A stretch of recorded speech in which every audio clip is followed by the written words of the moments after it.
Thank you for joining us for this episode. Today we're joined by Dr. Andrew Pucker, and we're going to be talking about things you didn't know about meibomian gland dysfunction on the OI Show.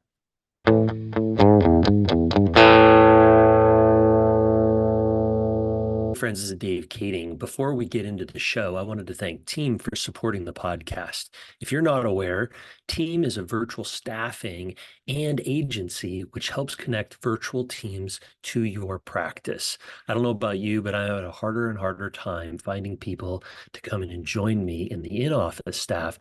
And so over the last 2 years, we've found 10 virtual people to become part of our team. They do things like answer the phone, they help with billing insurance, they check for documentation before it comes in, they scribe in the exam room, they can order contact lenses, and the list goes on. We've been able to work with several agencies over the years, but we have found that Team has been the most effective at ensuring that our virtual employees get paid, stay on time, and that we're following up with them and making sure that they're a great agency for these people. If you are ever interested in considering a virtual employee into your office, I'd love to chat with you. But also, I wanted to let you know that Team is offering a $250 discount when you first sign up with them. Check out hireteam.com, hireteem.com for a $250 discount, or see the show notes below for a link that will get you to the website. Thanks to Team for supporting the OI Show, and thanks to you for being a listener. Thank you for joining us. I am so excited to have Dr. Andrew Pucker. He is not a stranger to our podcast, both on the Myopia podcast and the OI Show. I always love your research, man, because it takes questions that I have, puts them into research so that I can answer them clinically, and I always am so stoked to have that. So thank you for being on the show. Thanks for having me back. Yeah, always a pleasure. So, Andrew, for those people who don't know what you're up to these days, why don't you give us a quick little insight of where you're at, what you're doing? Sure. Well, I'm Andrew Pucker. I am currently the Executive Director of Clinical and Medical Sciences at Lexitas Pharma Services, which is a contract research organization. So essentially, we do research that other companies want help with. And Mhm. my main job is to serve as a research coach, and I also help provide advice related to safety and other aspects of study design. Yeah, incredible work and so valuable. And I love that we have an optometrist in this role who can bring about these insights and make it so that we can all understand it. Now, Andrew, we've talked about a lot of stuff, contact lens and dry eye related over the years. I love the fact that you delve into all of the topics that are interesting to me with contact lenses, myopia management, and dry eye.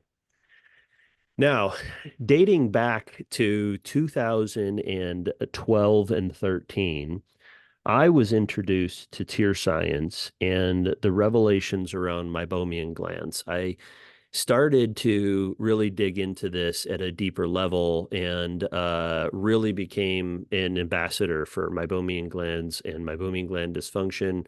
Invested at the time $100,000 into a LipiFlow machine, which I just bought my second at a fraction of the cost.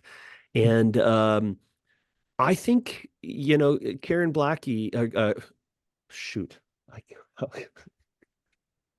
we'll have to say this. Where can we edit this? So we'll cut that. We'll say.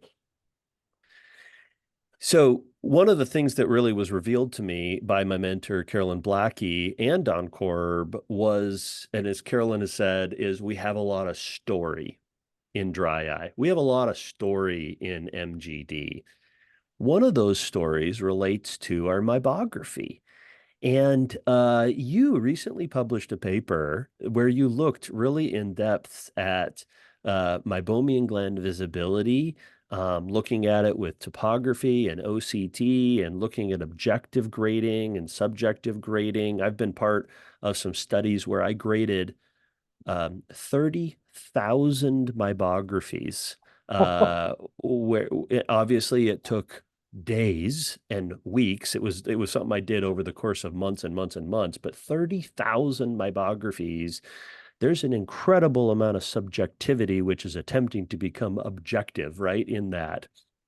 So, what spurred you on to really be looking at how we're viewing mybographies?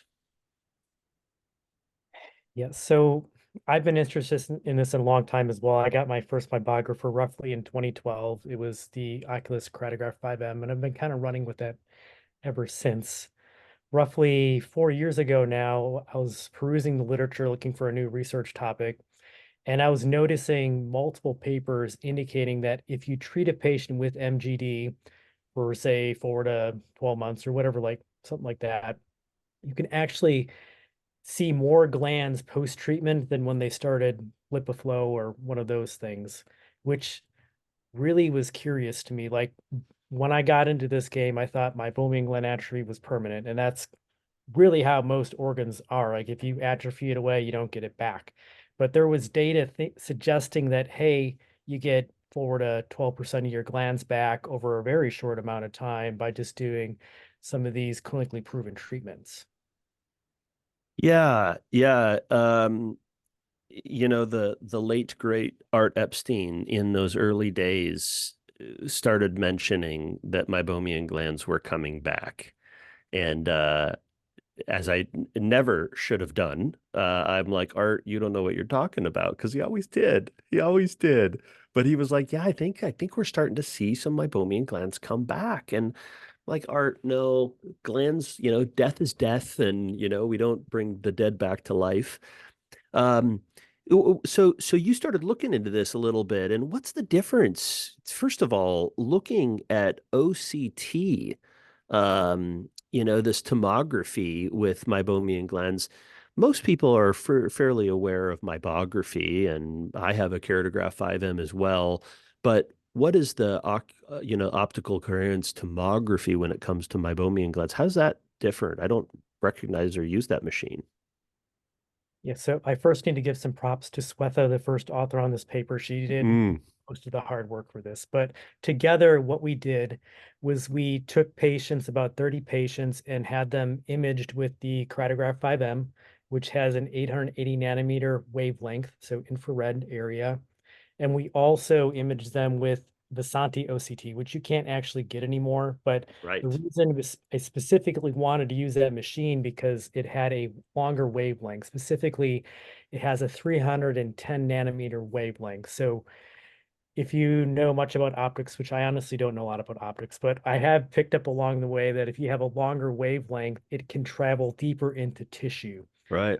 What I wanted to do was see if this OCT could see glands that were just too deep for the keratograph to visualize. Huh. So that brought us to this study. And what we found was that, in fact, yes, if you take a person one day, the same day, you image them with the K5 and the Visante, you see roughly, 8 to 10% more glands just on OCT.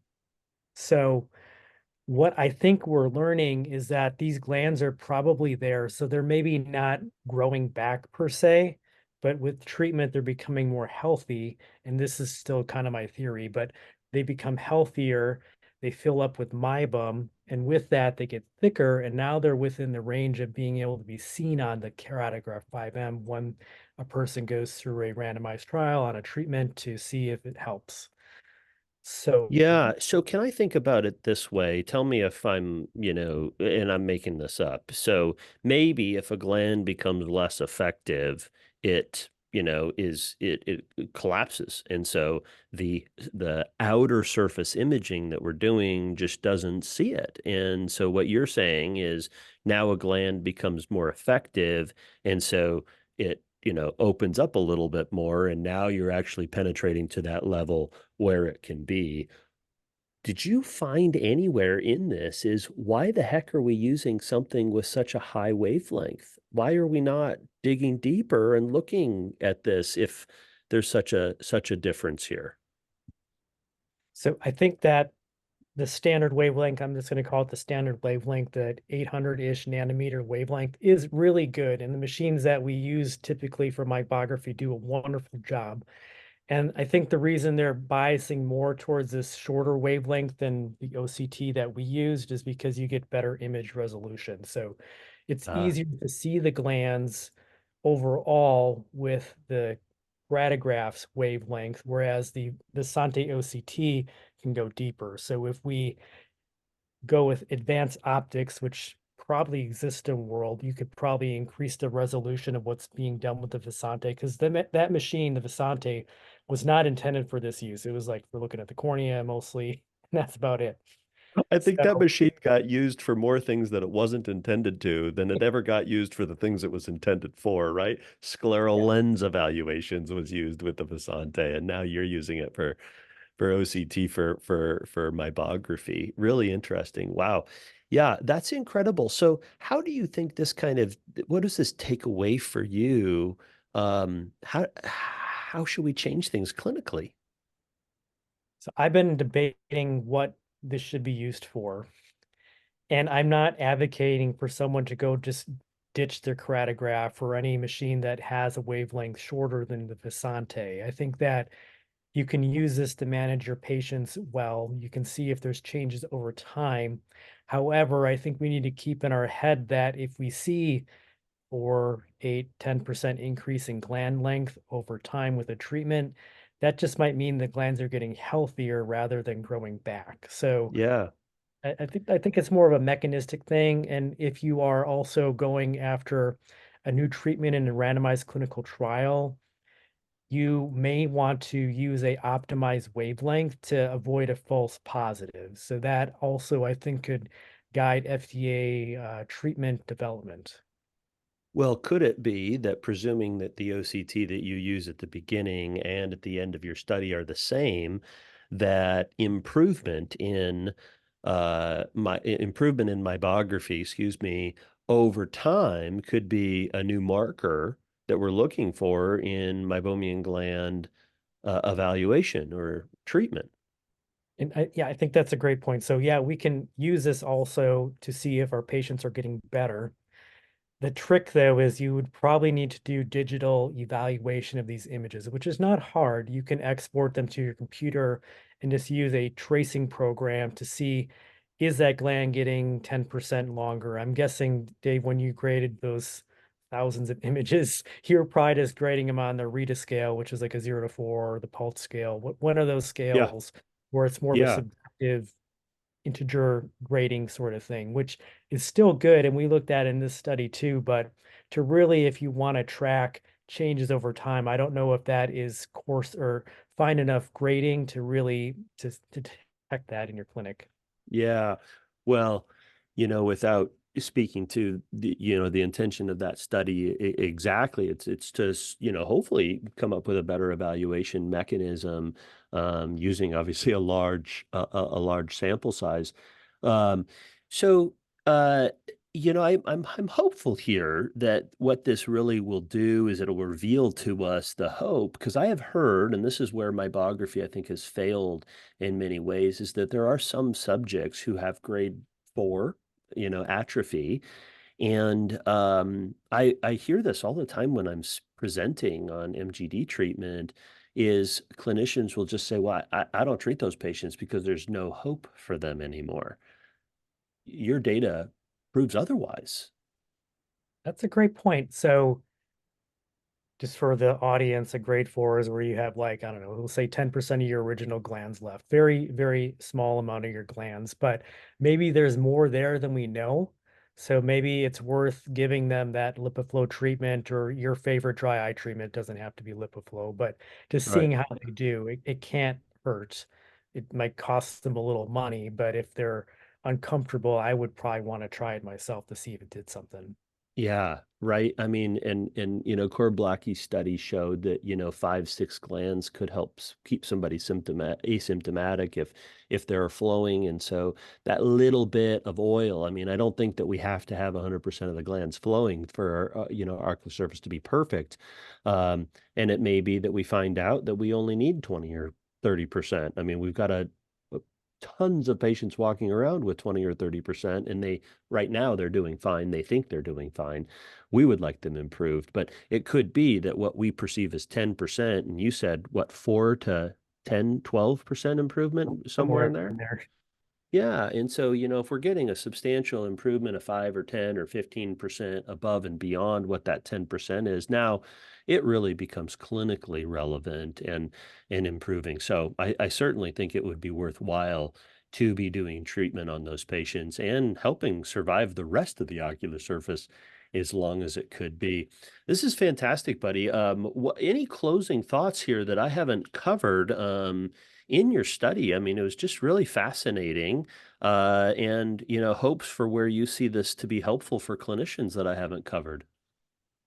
Well, I always like to say that you should at least look for MGD, which I don't think every doctor is doing yet. So if you're not, do it.